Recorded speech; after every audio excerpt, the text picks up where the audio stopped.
جی ناظرین، اب رخ کرتے ہیں ہنگو کا، جہاں پر ہمارے ڈسٹرکٹ رپورٹر صالح الدین کی بتائی ہوئی تفصیلات کے مطابق ہنگو کا، جہاں پر وزیر اعلیٰ خیبر پختونخوا جلد ہنگو کا دورہ کریں گے۔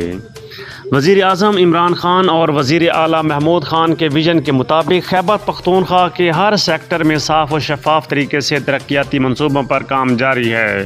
BRT Peshawar, international standard stadium, Swat, motorway سمیت درجنوں بڑے بڑے منصوبے مکمل کیے ہیں، جبکہ باقی منصوبوں پر تیزی سے کام جاری ہے۔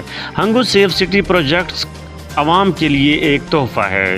Peshawar Kohat Hangu to D I Khan motorway جنوبی اضلاع کے لیے ایک نعمت ہے۔ ان خیالات کا اظہار وزیر اعلیٰ خیبر پختونخوا کے معاون خصوصی برائے اطلاعات و اعلیٰ تعلیم کامران بنگش نے تحصیل ٹل دورے کے موقع پر یونین کونسل کربوغا شریف میں PTI کے سینئر رہنما کلیم اللہ اور جاوید خان کے حجرے میں PTI ورکروں سے خطاب کرتے ہوئے کیا۔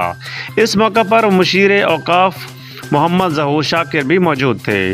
تقریب سے PTI ضلع ہنگو کے صدر نور آواز ایڈوکیٹ، صدر انصاف ویلفیئر ونگ شاہ ایاز، PTI کے سینئر رہنما کلیم اللہ نے بھی خطاب کیا۔